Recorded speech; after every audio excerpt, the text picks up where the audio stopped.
The projector screen flickered to life behind the altar, and Claire Bourne watched her fiancé's face drain of color as the first text message appeared in 10-foot letters. "Can't wait to see you tonight, baby.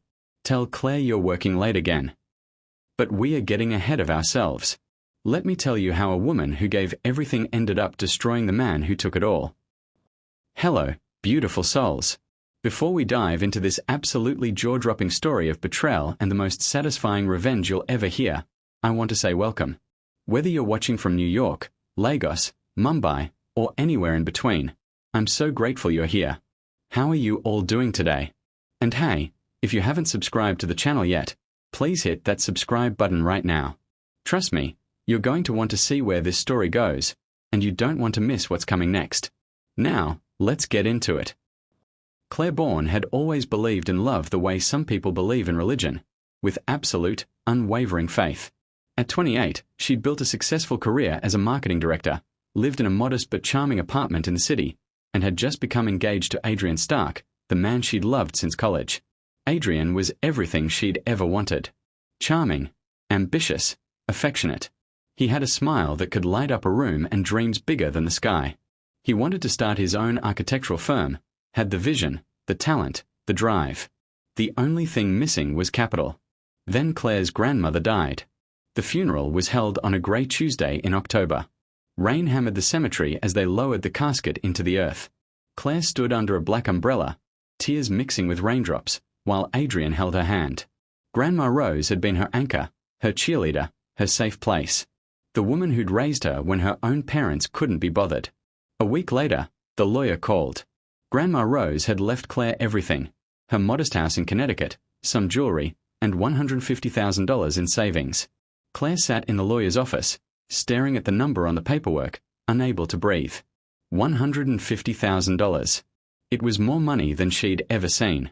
Money that could change her life. That night, she came home to find Adrian cooking dinner. He'd made her favorite, lemon chicken with roasted vegetables. Candles flickered on the table. He pulled out her chair, poured her wine, and when she told him about the inheritance, his eyes lit up with something she mistook for joy for her. "Baby, that's incredible," he said, taking both her hands. "Your grandmother loved you so much. She wanted you to have security." Claire nodded, tears welling up again. "I keep thinking about everything she sacrificed for me. She never had much, but she saved every penny." Adrian squeezed her hands. "She'd want you to use it wisely." They ate dinner. They talked about their wedding, planned for 8 months away. They talked about their future. And then, after a long pause, Adrian said the words that would change everything. "You know, I've been thinking. The firm, my architecture firm. I've been trying to get funding for 2 years now, and I'm so close. If I had the capital, just the initial investment, I could make this work. I could build something real, something that would give us the life we've always dreamed of." Claire looked at him across the candlelight. "How much do you need?" "The business plan calls for $120,000 to start, but I wouldn't ask you." "Take it," she said. Adrian's eyes widened. "What?" "Take the money. Not $120,000. Take $100,000. I'll keep the rest for emergencies. But I believe in you, Adrian. I believe in us. Let's build our future together." She watched tears form in his eyes. He came around the table, knelt beside her chair, took her face in his hands. "Are you sure? Claire, this is your inheritance. Your grandmother's." "She'd want me to invest in our family," Claire said firmly. "You're going to be my husband.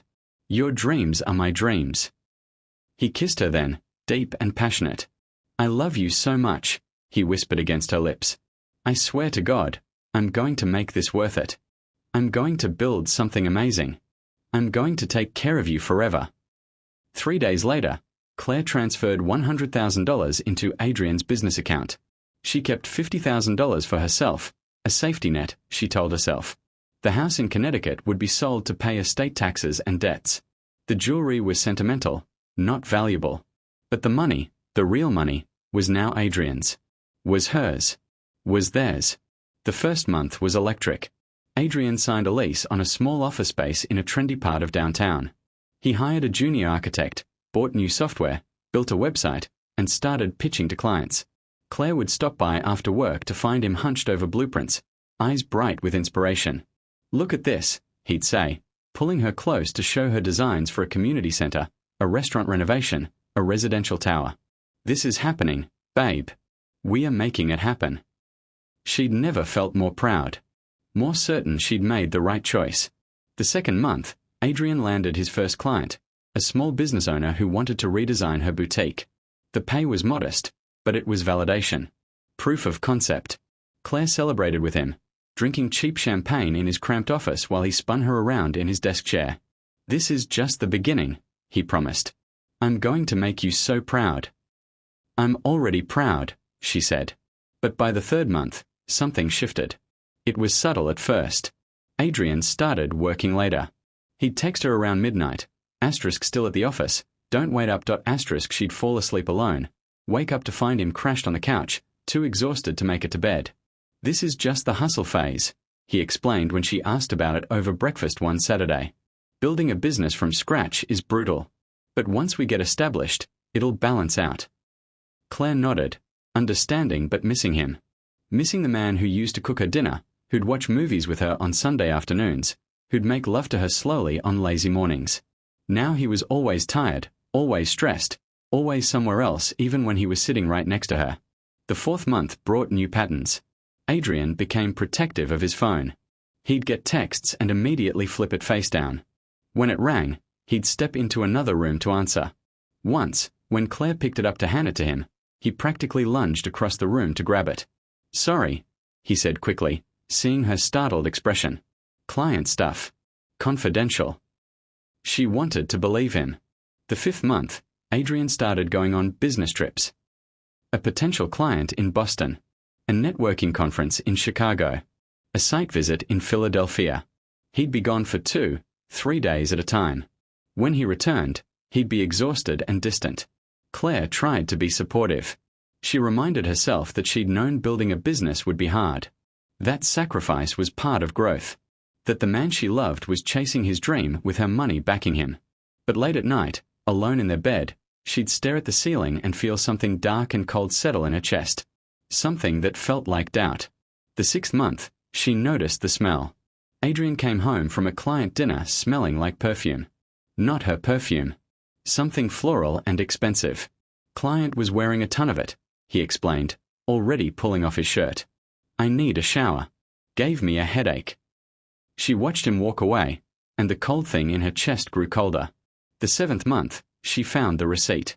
She'd been doing laundry, his laundry, because he was too busy, and a crumpled paper fell from his pants pocket. She picked it up, started to throw it away, then stopped. Cartier. Diamond tennis bracelet. $3,200. Claire stood in their bedroom, holding the receipt, her heart hammering. A tennis bracelet. From Cartier. For $3,200. She tried to rationalize it. Maybe he'd bought it for her. An early wedding gift. A surprise for their anniversary next month. But he would have hidden it better. He wouldn't have left the receipt in his pocket. And when their anniversary came 2 weeks later, Adrian gave her a dozen roses and took her to a mid-priced Italian restaurant. "No bracelet." "Sorry, it's not more extravagant," he said over pasta. "Business expenses have been brutal lately. But once we are more established." "It's perfect," Claire heard herself say, smiling like a good fiancé while her mind screamed. $3,200 on a bracelet for someone else. While my grandmother's money funds his dreams. While he tells me business is brutal. While he lies to my face. That night, after Adrian fell asleep, Claire sat in the bathroom with his phone. She knew his passcode. He'd never hidden it before. Her hand shook as she typed it in. Passcode incorrect. He'd changed it. She tried his birthday. Her birthday. Their anniversary. Nothing worked. She sat on the cold tile floor, phone in her hands, and felt something inside her crack. Not break. Not yet. Just crack. Like the first fracture in a dam before the flood. The 8th month began with a lie that Claire chose to believe because the truth was too terrible to face. Adrian told her he'd landed a massive client, a hotel chain that wanted to redesign their entire flagship property. It was the kind of contract that could make his firm legitimate, that could justify everything they'd sacrificed. "This is it, babe," he said over breakfast. his eyes bright with something Claire wanted to believe was ambition and not deception. "This is what we've been working for. I'll be traveling more over the next few months, meeting with their team, but the payout." "How much?" Claire asked. "Minimum $300,000 for the first phase alone." She smiled. She hugged him. She told him she was proud. But that night, when he left for another business trip, she sat at her laptop and did something she'd never thought she'd do. She started digging. Adrian's firm had a website with a portfolio page. She clicked through the projects. The boutique redesign was there, the only real project she could verify. There were renderings of other work, concepts, proposals, but nothing else concrete. She Googled the hotel chain he'd mentioned. They had a flagship property, sure, but their social media showed no signs of renovation. No press releases about redesigns. Claire closed her laptop, her stomach churning. The next morning, she called in sick to work. She waited until she knew Adrian would be in his office. Then she drove downtown. His office building was a converted warehouse, all exposed brick and industrial windows. She parked across the street and waited.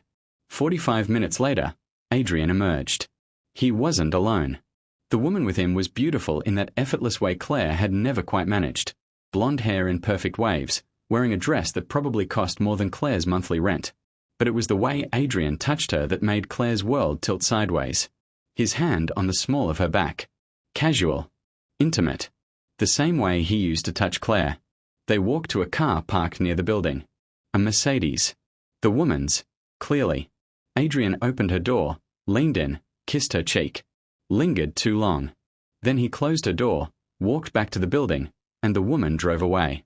Claire sat in her car, unable to breathe, watching the empty space where her fiancé had just betrayed her in broad daylight. She didn't confront him. Not yet. She needed more than a kiss on the cheek. She needed proof. That night, Adrian came home talking about his day, about the hotel project, about how exhausting the meetings were. Claire smiled and nodded and felt like she was watching a stranger speak. Over the next 2 weeks, she became someone she didn't recognize. She checked his pockets. She memorized his schedule. She created a fake Instagram account and found the blonde woman within hours, tagged in photos at Adrian's office, at restaurants Claire knew he'd claimed to be at for client dinners. Her name was Natalie Cross, 26, an interior designer. And in her photos, Claire saw glimpses of a life she hadn't known existed. The tennis bracelet on Natalie's wrist, posted 3 weeks after Claire found the receipt. Natalie at a boutique hotel in Boston. The same weekend Adrian had been on his business trip. Natalie wearing a man's watch. Adrian's watch. The one Claire had given him for Christmas. And then, the photo that broke her, Natalie and Adrian at some rooftop bar, his arm around her waist, both of them laughing. The caption, *perfect night with my favorite person. Posted 4 days ago. While Adrian had been home with Claire, talking about their wedding, promising her forever. Claire sat on the bathroom floor, phone in shaking hands, and felt the dam finally break. She sobbed. Quiet, gasping sobs that felt like they might turn her inside out. She'd given him everything. Her trust, her love, her grandmother's money. She'd believed in him, invested in their future, sacrificed her own security for his dreams. And he'd spent it on another woman. When the tears stopped, something else came. Something cold and clear and sharp. Not sadness. Not anymore. Rage. The next morning, Claire called her old college roommate, Jamie Chen, a lawyer specializing in financial fraud. "I need your help," Claire said. "And I need you to not ask questions until I'm ready to answer them." "What's going on?" Jamie asked. "I think my fiancé has been misusing my inheritance. I need to know if I have legal recourse. I need to know exactly where my money went." There was a pause. Then, "Send me everything you have." Claire spent that evening compiling documents, bank statements, business filings for Adrian's firm, receipts she'd found, screenshots of Natalie's Instagram. She sent it all to Jamie at midnight, then crawled into bed next to Adrian, who was sleeping soundly, and felt nothing but contempt. 3 days later, Jamie called. "Claire," she said, her voice tight, "you need to sit down." Claire was already sitting. In her car, parked outside her office building during lunch break. "Tell me." "Your money. The $100,000 you gave Adrian. He used about $30,000 on legitimate business expenses. The office lease, software, his employee's salary for the first few months. And the rest. $25,000 went to rent on a luxury apartment in Midtown. Not his office. An apartment. Lease is under his name and someone named Natalie Cross. Claire's hands tightened on the steering wheel. Jamie continued, her voice gentler now. Another $15,000 on jewelry, designer clothes, expensive dinners. All at places and times that match up with Natalie's social media posts. There's $12,000 on travel. Hotels in Boston, Chicago, Miami. Always for 2 people. That's $82,000, Claire said, her voice mechanical. Where's the rest? $10,000 in cash withdrawals. No way to track those. The remaining $8,000 is scattered. Uber charges, bar tabs, miscellaneous. Claire, I'm so sorry, but this is textbook financial infidelity. He's been funding an entire relationship with your inheritance. Claire sat in her car, staring at nothing, feeling everything. Can I get it back? She asked finally. Legally? It's complicated. You gave him the money willingly. He used it for his business, technically, even if he also used it for personal expenses. You could sue, but it would be messy and expensive and might not. No, Claire interrupted. I don't want to sue him. Then what do you want to do? Claire smiled. It was not a nice smile. I want to destroy him. If you're still with me, drop a comment below and let me know.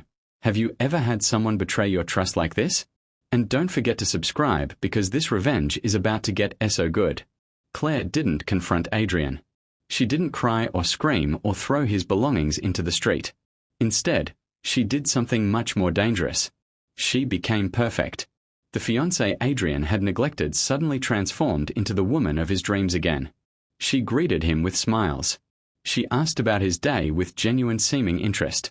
She stopped questioning his late nights and business trips. She talked about their wedding with infectious enthusiasm. I was thinking, she said one evening as they sat on the couch, we should really make this wedding special. My grandmother would have wanted that. Adrian, relieved that his distant fiancé had apparently snapped out of whatever mood she'd been in, pulled her close. Whatever you want, babe. You deserve the perfect day. I want to make sure everyone we love is there, Claire continued. Your parents, your sister, all our friends. I want it to be a celebration people remember. It will be, Adrian promised, kissing her forehead. What he didn't know was that Claire had already started planning. But not the wedding he imagined. She opened a secret email account. She downloaded every photo, every receipt, every text conversation she could access. She hired a private investigator, a retired police detective Jamie recommended, and gave him one job, document everything. I need photos, she told him in his cramped office. I need proof. Times, dates, locations. I need an airtight record of every moment he's with her. The investigator, a weathered man named Frank O'Reilly, studied her across his desk. You planning to divorce him? We are not married yet. So you're planning to not marry him? Claire's smile was ice. I'm planning to make sure he wishes he'd never met me. Over the next 6 weeks, Frank delivered. Photos of Adrian and Natalie entering her apartment. Leaving together in the morning. Shopping in stores Claire couldn't afford. Kissing in restaurants where Adrian had claimed to be having business meetings. The most damning, Adrian and Natalie at a jewelry store, when Natalie was trying on engagement rings. Looks like he was planning to have 2 fiancés, Frank said dryly, handing Claire the photos. Claire stared at the image of Natalie's hand, adorned with a diamond ring, Adrian smiling beside her. When was this taken? She asked. Last Tuesday. He didn't buy her the ring, though. Looks like they were just browsing. Maybe he's waiting for your wedding to be over first. Claire laughed. It was a hollow sound. How considerate of him. She took the evidence home and created something she'd later call her masterpiece, a comprehensive presentation documenting Adrian's affair. Every text, every photo, every receipt. She organized it chronologically, created a timeline, added annotations explaining each piece of evidence. It was thorough. It was devastating. It was perfect. But she needed more. She needed to know if anyone else knew. That's when she did something risky. She called Adrian's sister, Rebecca Stark, and invited her to lunch. Rebecca was 2 years younger than Adrian, a nurse at a nearby hospital, and had always been friendly with Claire. They met at a cafe downtown, and after ordering, Claire got straight to the point. "I'm going to ask you something, and I need you to be honest with me," Claire said. "Did you know?" Rebecca's face went pale. "Know what?" "About Natalie." The color drained completely from Rebecca's face. She looked down at her coffee, her hand shaking slightly. "Oh my God," Rebecca whispered. "You found out." Claire felt like she'd been punched. "You knew." "I didn't, Claire. I only found out a month ago. I saw them together at a restaurant. I confronted him, and he swore it was just a business relationship, that I was misunderstanding." "You believed him?" "I wanted to." Rebecca's eyes filled with tears. "He's my brother. And he swore he loved you. He said he was stressed about the business and this woman was just a colleague and I was seeing things that weren't there. I didn't know what to do. I didn't want to blow up your life if I was wrong." Claire stared at her, processing this. "But you suspected you were right." "Yes," Rebecca admitted, crying now. "And I'm so sorry. I should have told you. I should have." "It's okay," Claire said, and meant it. Rebecca was a victim too, in her own way, caught between loyalty to her brother and loyalty to the truth. "But I need your help now." Rebecca looked up, wiping her eyes. "Anything. I need you to keep pretending you don't know. I need you to come to the wedding. And I need you to not warn Adrian that I'm about to ruin his life." Rebecca stared at her. "What are you going to do?" Claire smiled. "Give him the wedding he deserves." The next piece fell into place when Claire scheduled a meeting with her wedding planner, a sharp woman named Diane Monroe who'd been coordinating high-end events for 20 years. "I want to make some changes to the ceremony," Claire said in Diane's elegant office. "I've written new vows, personal vows, and I'd like to incorporate a multimedia presentation." Diane raised an eyebrow. "Multimedia?" "Photos, videos, that sort of thing. A tribute to our relationship. I've been putting it together. It's very emotional. I want it displayed on screens during the ceremony, timed perfectly with my vows." "That's quite unusual," Diane said carefully. "I know. But this wedding is important to me. I want it to be unforgettable." Something in Claire's tone must have conveyed her seriousness because Diane nodded slowly. "All right. We can set up projection screens behind the altar. You'll control the presentation." "I will. And Adrian knows about this." "It's a surprise," Claire said, smiling sweetly. "For everyone." The final month before the wedding, Claire became a masterpiece of deception. She went dress shopping with her bridesmaids, gushing over lace and tulle. She tasted cakes and approved flowers and addressed invitations in perfect calligraphy. She made love to Adrian and whispered about their future. She let him talk about the firm, about their honeymoon plans, about growing old together. And every word was a nail in his coffin. 2 weeks before the wedding, she did one more thing. She sent an invitation to Natalie Cross. Not a wedding invitation. Those had gone out months ago. This was something else, a formal invitation to an exclusive industry event at the same venue, same date, same time as a wedding. As a rising interior designer, the invitation read, "You've been selected to attend a prestigious networking event featuring prominent architects and designers. Cocktail attire. RSVP required." Claire sent it from a fake company email, created a whole fake event, and waited. 3 days later, Natalie RSVP'd yes. Claire sat in her apartment, looking at the confirmation, and felt something like joy. The trap was set. The week before the wedding passed in a blur of final details and barely contained tension. Claire moved through each day like an actress in a play, hitting her marks with precision. Monday, final dress fitting. The gown was beautiful, ivory silk with delicate beading, a sweetheart neckline, a chapel train. She stood on the platform while the seamstress pinned the hem, and her bridesmaids cooed about how stunning she looked. "You're going to take Adrian's breath away," her maid of honor, Sophia Martinez, gushed. "That's the plan," Claire thought. "Just not the way you imagine." Tuesday, final venue walkthrough. The botanical gardens where they'd be married were in full spring bloom. Cherry blossoms drifted in the breeze. The ceremony space was set up under a gorgeous wooden arbor with a view of the garden stretching beyond. Diane showed her where the screens would be positioned.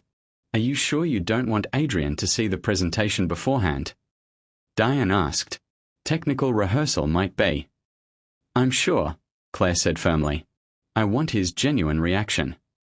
Wednesday, bachelor and bachelorette parties. Claire went to a spa day with her bridesmaids, got massages and facials, drank champagne and pretended to be excited.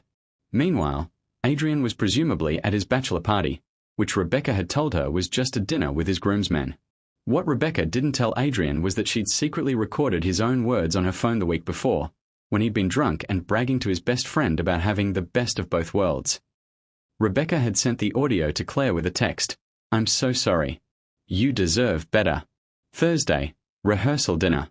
Adrian's parents hosted at an elegant restaurant. His father gave a toast about love and commitment. His mother cried happy tears. Claire sat beside Adrian, his hand on her thigh under the table, and smiled through every speech. Rebecca caught her eye across the table and gave her a barely perceptible nod. Tomorrow, that nod said. Friday, wedding day. Claire woke at dawn in her childhood bedroom at her aunt's house, where she'd stayed the night before per tradition. Light filtered through lace curtains. She could hear birds singing. She felt calm, eerily calm. She showered, letting hot water wash over her, and thought about everything that had led to this moment. Her grandmother's love. Adrian's betrayal. The $100,000 that was supposed to build their future but instead had funded his affair. By the time her bridesmaids arrived at 8 a.m., mimosas in hand, Claire was ready. Hair and makeup took 3 hours. The stylist curled Claire's dark hair into elegant waves, pinned it half up with crystal clips.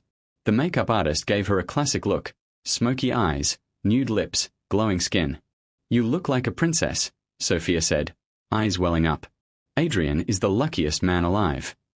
Claire looked at herself in the mirror. She did look beautiful. Like a bride. Like a woman about to marry the love of her life. But when she looked in her own eyes, she saw something else. Vengeance. At 2 p.m., she put on her dress. The silk whispered against her skin as Sophia and the other bridesmaids helped her step into it, zipped up the back, arranged the train. She slipped on her heels, simple, elegant, expensive. Her aunt came in, holding Grandma Rose's pearl necklace. "She'd want you to wear this," she said softly, fastening it around Claire's neck. Claire touched the pearls, feeling their weight against her collarbone. "Thank you," she whispered. "I'm doing this for you, Grandma," she thought. "For both of us." The limo arrived at 3 p.m. The ceremony was scheduled for 4 p.m. Claire and her bridesmaids climbed in, a flutter of silk and laughter. As they drove toward the botanical gardens, Claire pulled out her phone and sent one final text. To Natalie, slight change to event location. Ceremony garden, south entrance. See you there. To Frank, the private investigator, you're up. To Rebecca, no turning back now. To Diane, the wedding planner, presentation is loaded and ready. I'll give you the signal. She put her phone away and looked out the window at the city passing by. Somewhere out there, Adrian was getting ready, putting on his tuxedo, fixing his hair, practicing his own vows, vows that promised her forever while he was planning a future with someone else. The limo pulled up to the gardens at 3:45 p.m. Through the tinted windows, Claire could see guests arriving. 200 people. Family, friends, colleagues, everyone they knew. Everyone who would witness what came next. Ready? Sophia asked, squeezing her hand. Claire turned to her, smiled. I've never been more ready for anything in my life. They climbed out of the limo. The photographers swarmed. Flash, flash, flash. Claire smiled and posed, her bridesmaids around her, and somewhere in the chaos she saw Frank O'Reilly slip into the venue with his camera. She saw Natalie Cross arrive, confused, looking around at the obvious wedding setup. She saw Rebecca standing near the entrance, face pale but determined. And she saw Adrian, through the window of the groom's suite, adjusting his tie, laughing with his groomsmen, completely unaware that his world was about to end. Claire stood in the bridal suite, alone for just a moment, looking at herself in the full-length mirror. The bride. The woman who'd given everything. The fool who'd believed in love. Not anymore. She picked up her bouquet, white roses and peonies, and walked toward the door. The music started. Pachelbel's canon in D. The doors to the ceremony garden opened, and Claire Bourne walked down the aisle to destroy the man she'd loved. The botanical gardens had never looked more beautiful. Late afternoon sun filtered through cherry blossom trees, casting everything in a golden, dreamy light. 200 guests turned in their seats as the music swelled. White chairs lined both sides of a petal-strewn aisle. At the end, under an arbor woven with flowers, Adrian Stark waited. He looked perfect. Tuxedo tailored to precision. Hair styled just so. That smile, the one that had made her fall in love with him 6 years ago, spread across his face as he watched her approach. Claire walked slowly, deliberately. Her father had died when she was young, so she walked alone, chin high, bouquet steady in her hands. With each step, she catalogued faces in the crowd. Adrian's parents in the front row, his mother already dabbing at tears. Her college friends scattered throughout, Sophia's sister holding up her phone to record. Colleagues from her marketing firm, dressed in their finest. And there, in the back row, partially hidden behind a column, Natalie Cross. She'd come. She was wearing a navy cocktail dress, her blonde hair pulled back, looking confused and increasingly uncomfortable as she realized this wasn't an industry event at all. Their eyes met for a fraction of a second. Claire smiled. Then she reached the altar. Adrian took her hands, his eyes glistening. "You're so beautiful," he whispered. "Thank you," she whispered back. "You look nice too." The officiant, a kind-faced woman named Patricia Hayes, began the ceremony. Standard words about love and commitment, about joining two souls, about the sanctity of marriage. Claire barely heard them. Her heartbeat was so loud in her ears it drowned everything else out. Finally, Patricia turned to them. "Adrian and Claire have chosen to exchange personal vows they've written for each other. Adrian, would you like to begin?" Adrian nodded, pulling a folded paper from his jacket pocket. He cleared his throat, squeezed Claire's hands. "Claire," he began, his voice thick with emotion. "6 years ago, I met a woman who changed my life. You believed in me when no one else did. You supported my dreams, sacrificed for our future, and loved me unconditionally." "Supported your dreams," Claire thought coldly. "With my grandmother's money. You're my best friend, my partner, my home," Adrian continued.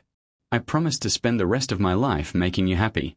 I promise to build a future worthy of your faith in me. I promise to love you, honor you, and cherish you, every day, for the rest of my life." Several guests sniffled. His mother was crying openly now. Adrian folded the paper and looked at her with such apparent sincerity that Claire almost felt sorry for what was about to happen. Almost. Patricia turned to her. "Claire."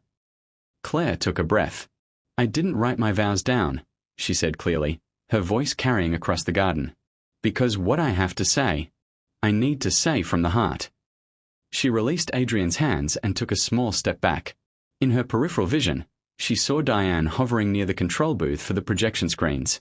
The two large screens flanking the altar were currently displaying a photo slideshow of Claire and Adrian through the years. College sweethearts, graduation, their engagement. Sweet. Innocent. A lie. "Adrian," Claire began, her voice steady and clear. "You're right about one thing. I did believe in you when no one else did." He smiled, nodding. "When my grandmother died and left me $150,000, I didn't hesitate to give you $100,000 to start your architecture firm. Because I loved you. Because I trusted you. Because I thought we were building something together." The guests shifted slightly, surprised by the specific dollar amount, but still following along as if this was a touching story. Claire's voice hardened. "What I didn't know was how you'd spend that money." Adrian's smile faltered. Just slightly. "Claire, what?" "See, I thought the late nights were about building the business. The secretive phone calls were about client confidentiality. The business trips were about networking and landing contracts." She paused, her eyes boring into his. "I was wrong." The garden had gone silent. Even the birds seemed to have stopped singing. "What are you doing?" Adrian whispered, his face going pale. Claire turned to Diane and nodded. The screens flickered. The sweet engagement photos disappeared, replaced by a text message thread, blown up to 10 feet tall. "Adrian, can't wait to see you tonight, baby. Tell Claire you're working late again. Natalie," She actually believes you? Face with tears of joy. Adrian, she believes everything I tell her. It's kind of sad, honestly. A collective gasp rippled through the guests. Adrian's face drained of all color. Claire, I can explain, he started, reaching for her. She stepped back.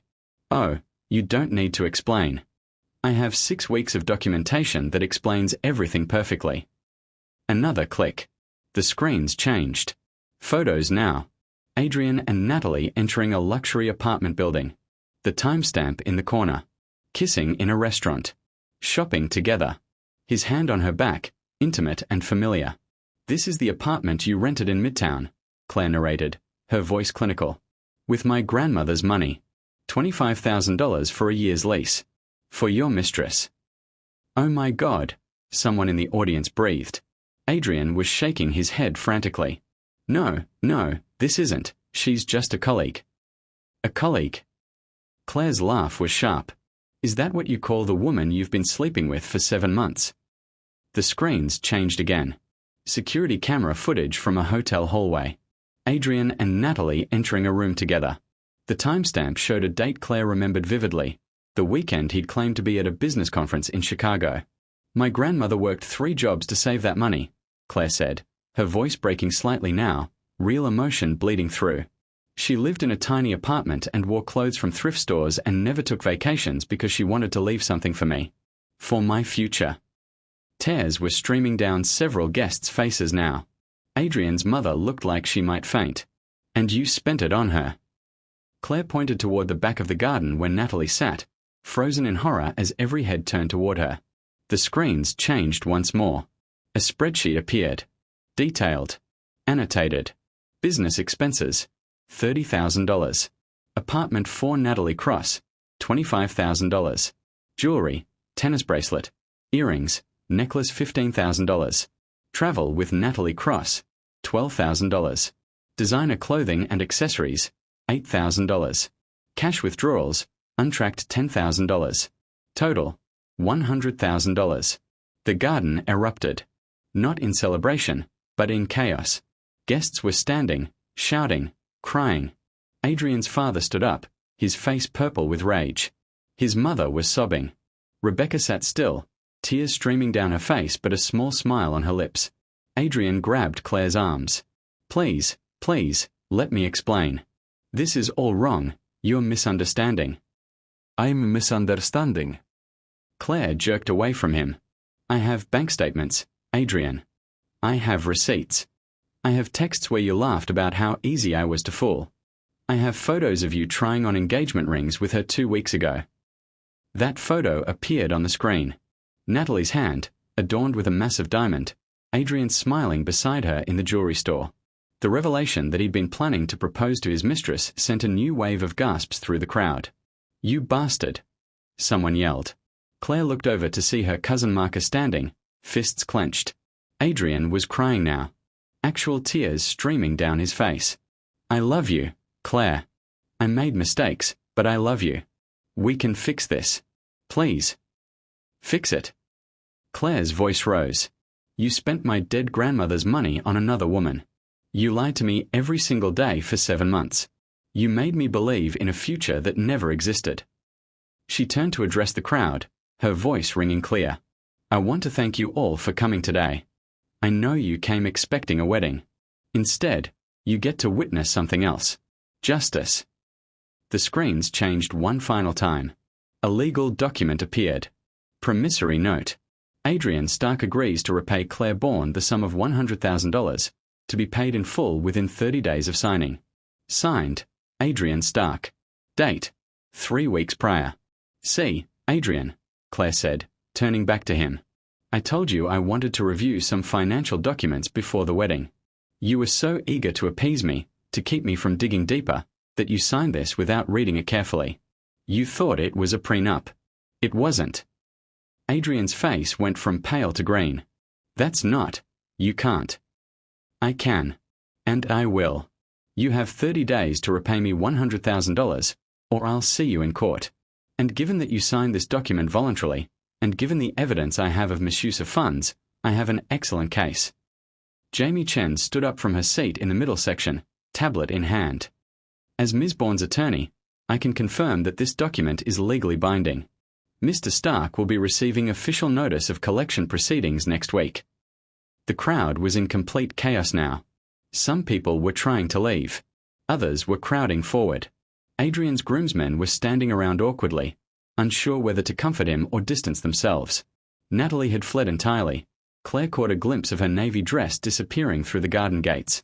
Adrian fell to his knees. Actually dropped to his knees in his expensive tuxedo on the petal-covered ground. Claire, please. I'm sorry. I'm so sorry.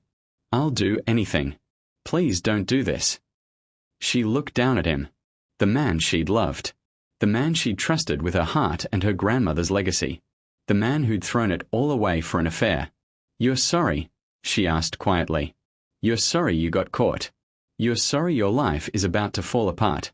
But you're not sorry for what you did. Because if you were truly sorry, you would have told me the truth months ago. I'll pay you back, he sobbed. Every penny. I swear. Just don't leave me. Please don't leave me. With what money? Claire asked coldly. The business you barely built? The savings you don't have? You've been living beyond your means on my dime for 7 months. Where exactly do you think you'll get $100,000? He had no answer. Just tears and gasping breaths. Claire turned away from him. She walked back down the aisle, head high, bouquet still in hand. The crowd parted for her. Some people were crying. Some looked angry. Most looked shocked. As she passed Rebecca, Adrian's sister reached out and squeezed her hand. You're incredible, Rebecca whispered. Claire kept walking. Through the garden. Past the arriving catering trucks. She'd made sure to cancel the reception that morning, right after the vendors had set up the ceremony. Past the parked cars. Toward the limo that was waiting for her. Her bridesmaids ran after her. Claire. Oh my God, Claire, wait. She stopped, turned. They surrounded her, Sophia, Madison, Hannah, Julia. All of them in their blush pink dresses, faces streaked with tears and mascara. That was the most badass thing I've ever seen, Sophia said, laughing and crying at the same time. Holy shit. Holy tea. Are you okay? Madison asked, gripping Claire's shoulders. Claire thought about it. Was she okay? Her engagement was destroyed. Her wedding was ruined. 200 people had just witnessed her public humiliation and revenge. But her grandmother's money would come back to her. Adrian's reputation was destroyed. Natalie's social media, which she'd already reported to her employer with documentation of the affair, would ruin her career as an interior designer. And Claire. Claire was free. I'm perfect, she said, and meant it. They climbed into the limo together, bridesmaids and bride. Someone passed around a bottle of champagne that had been chilling for the reception that would never happen. They drank straight from the bottle, passing it around, laughing through tears. Where do you want to go? The driver asked. Claire thought for a moment. Then she smiled. The airport. What? Sophia asked. I have 2 weeks off work for my honeymoon. I have $50,000 still in my account. And I have absolutely no reason to stay here. Claire pulled out her phone and opened a travel app. Who wants to come to Italy with me? All 4 bridesmaids screamed yes. The story exploded across social media within hours. Someone had filmed the entire ceremony, the reveal, the screens, Adrian on his knees. It went viral. #WeddingRevenge trended for 3 days. Claire's phone wouldn't stop buzzing. Messages from friends, acquaintances, even strangers who'd somehow gotten her number. Interview requests from morning shows, podcasts, magazines. She ignored them all. She was in Rome, eating carbonara and drinking wine, surrounded by her best friends, watching the sunset over the Colosseum. Have you seen his Instagram? Sophia asked, scrolling through her phone. Nope. Blocked him everywhere. He posted a public apology. Says he's in therapy, working on himself, hopes you can forgive him someday. Claire took another sip of wine. Good for him. Natalie deleted all her social media. Apparently she got fired. Also good for her. Maybe she'll learn not to date engaged men. They laughed, clinked glasses, ordered more wine. Back in the States, the fallout was catastrophic. Adrian's architecture firm, which had been barely surviving on his reputation and connections, lost its few remaining clients. The one employee he'd hired quit immediately. His office lease went unpaid and he was evicted within the month. Adrian's parents, humiliated and furious, cut him off financially. His father had been planning to invest in the firm. That investment evaporated. His mother wouldn't speak to him. Rebecca reported that Adrian had moved back into his college buddy's basement, was working as a freelance draftsman, and spent most nights drinking alone. He keeps asking about you, Rebecca texted Claire one night.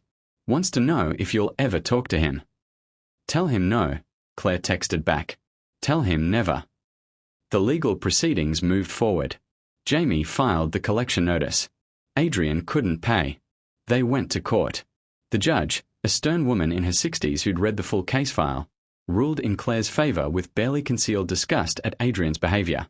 Mr. Stark will repay Ms. Bourne $100,000 plus interest and legal fees, to be garnished from his wages over the next 10 years, the judge declared. And may I say, sir, you're fortunate Ms. Bourne isn't pursuing additional charges for fraud and breach of fiduciary duty. Adrian left the courthouse looking like a ghost. Claire left feeling vindicated. The money started coming. Slowly, $8.50 a month garnished from whatever work Adrian could scrape together. It would take years to recover it all. But Claire didn't care about the money anymore. She cared about the principle. About justice. About proving that you can't use someone's love as a weapon without consequences. 3 months after the wedding that wasn't, Claire sat in her apartment, a new apartment, one with no memories of Adrian, and finally read through all the messages that had piled up. Support from friends and family. Job offers from marketing firms impressed by how she'd handled a crisis. Speaking requests from women's groups who wanted to hear her story. And one message that made her pause. From an unknown number. Claire. This is Rebecca. I know you probably don't want to hear from anyone with the last name Stark ever again. But I wanted you to know that I'm proud of you. What you did took incredible courage. You saved yourself. I hope you're happy. You deserve it. Claire stared at the message for a long time. Then she typed back. Thank you, Rebecca. None of this was your fault. I hope you're okay too. I am. I cut Adrian out of my life. Some behavior can't be forgiven. Take care of yourself, Claire. Claire put her phone down and looked around her apartment. Plants on the windowsill. Books on shelves. A new life being built from the ashes of the old one. Her phone buzzed again. A different number. Claire Bourne. This is Catherine Price from Digital Horizon Marketing. I saw your story and was incredibly impressed by your strategic thinking and execution under pressure. We are looking for a new creative director. Would you be interested in discussing the position? Significant salary increase from your current role. Claire smiled. Typed back, I'd love to discuss it. 6 months after the wedding, Claire got a promotion. Not at her old company, she'd left for Digital Horizon, where they appreciated her ability to plan and execute complex strategies with precision. She was making more money than ever, living in a beautiful apartment, dating occasionally but not seriously, traveling, building a life that was entirely her own. One evening, she visited her grandmother's grave. It was fall now, leaves turning gold and red. She knelt by the headstone, placed fresh flowers in the vase. I got your money back, Grandma, she said softly. Well, most of it. And I'm okay. Better than okay. You'd be proud of me. I didn't let him break me. I didn't let him get away with it. The wind rustled through the trees. Claire stayed for a while, talking to the grandmother who'd loved her, who'd saved every penny for her future. A future that was now entirely her own. 1 year after the wedding, Claire received an unexpected letter, hand-delivered to her office. Her assistant brought it in looking concerned. A man dropped this off for you. He looked rough. Said it was important you read it. Claire opened the envelope. Inside was a handwritten letter on notebook paper, the handwriting she'd once known so well now shaky and uneven. Dear Claire, I know I have no right to contact you. I know you probably threw this letter away the second you saw my handwriting. But I need to say this, even if you never read it. You were right about everything. I was a coward and a liar, and I destroyed the best thing that ever happened to me. I didn't appreciate you. I didn't deserve you. And I spent your grandmother's money, money she saved for your future, on someone who meant nothing. I've been in therapy. Real therapy, not just saying I'm in therapy to make myself look better. I've been diagnosed with narcissistic personality disorder and I'm working on it. Not because I think it excuses what I did. It doesn't. Nothing excuses it. But I'm trying to understand why I was capable of hurting you so badly. The business is gone. The money is gone. Natalie is gone. She wants nothing to do with me, by the way, once the money dried up. My parents barely speak to me. I'm living in a studio apartment and working 3 jobs to pay you back. And I deserve all of it. I'm not asking for forgiveness. I don't deserve that either. I'm just asking that you know I understand what I did. I destroyed you to feed my own ego. I threw away a woman who loved me unconditionally because I was too broken to appreciate unconditional love. You were the best person I ever knew. And I hope wherever you are, whoever you're with, you're happy. You deserve all the happiness in the world. I'm sorry. For everything. Adrian. Claire read the letter twice. Then she folded it carefully, put it back in the envelope, and filed it away in a drawer. She didn't respond. She didn't need to. Some apologies aren't about the person being apologized to. They're about the person apologizing trying to feel better about themselves. And Claire didn't owe Adrian her absolution. But she also didn't hold on to her anger anymore. She'd moved on. That same week, Claire went to a marketing conference in San Francisco. She was giving a keynote about crisis management. Her story had become a case study in how to handle personal betrayal with strategic precision. At the hotel bar after her speech, a man approached. Tall, with kind eyes and an easy smile. That was an incredible presentation, he said. I'm Daniel Chen. I work in brand strategy. Claire Bourne, she said, shaking his hand. Marketing director. They talked for hours. About work, about life, about everything and nothing. He made her laugh. Really laugh, in a way she hadn't in years. Can I take you to dinner tomorrow? He asked as the bar was closing. Claire hesitated. She'd been so careful, so guarded, so determined not to be hurt again. But then she looked at Daniel's open, honest face, and thought, I can't let what Adrian did make me afraid to live. I'd like that, she said. That dinner turned into breakfast the next morning. That breakfast turned into months of long-distance dating. That long-distance dating turned into Daniel moving across the country to be with her. 2 years after the wedding that wasn't, Claire stood in a small, intimate ceremony at a vineyard in Napa. 20 people, just close friends and family. No elaborate productions. No event plats. Just love. Daniel squeezed her hand as they exchanged simple, honest vows. No project screens. No public spectacle. Just 2 people promising to be honest, faithful, and kind to each other. I love you, he whispered as they kissed. I love you too, she whispered back. At the reception, Sophia pulled her aside. Are you happy? Claire looked around at the people she loved, at the man who'd proven that not everyone lies, at the life she'd built from the ashes of her broken engagement. I'm more than happy, she said. I'm free. 3 years later, Claire's phone rang on a Tuesday afternoon. Unknown number.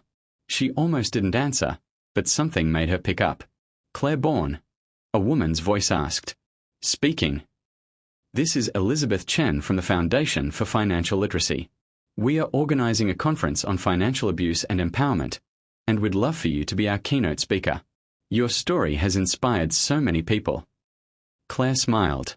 Over the past 3 years, she'd spoken at dozens of events. Women's shelters, college campuses, corporate conferences, sharing her story not as a tale of revenge, but as a story about recognizing your worth and refusing to accept betrayal. I'd be honored, she said. That evening, she came home to find Daniel cooking dinner. He'd learned her favorite dishes, asked about her day, made her laugh with stories from his own work. Good day, he asked, kissing her cheek. Really good. Another speaking invitation. That's great, babe. You're changing lives. She hugged him tight, breathing in his familiar scent, feeling safe and loved and valued. Her phone buzzed. A text from Rebecca. Adrian's asking about you again. Wanted me to tell you he's getting married. Wants you to know he's changed. Claire looked at the message, then deleted it without responding. She didn't care who Adrian was marrying. Didn't care if he changed. That chapter of her life was closed. She was living her own story now. One where she was the hero, not the victim. One where love was honest and betrayal had consequences. One where she'd learned that the best revenge wasn't destruction. It was building something beautiful from the rubble. She set her phone down and went back to her husband, to her dinner, to her life. And she never looked back. The end. Thank you so much for staying with me through this entire journey. If this story resonated with you, if you've ever been betrayed or had to find the strength to walk away from someone who didn't value you, drop a comment below. Tell me your thoughts. Have you ever had to choose yourself over someone who didn't deserve you? And please, if you haven't already, subscribe to this channel. Hit that notification bell. Because there are so many more stories like this one. Stories about people who found their strength, got their revenge, and built better lives. You don't want to miss them. Remember, you are worth more than someone's lies. You are worth more than someone's betrayal. And you have the power to choose yourself every single time. Until next time, stay strong, stay fierce, and never let anyone steal your light. Claire chose herself. Now it's your turn.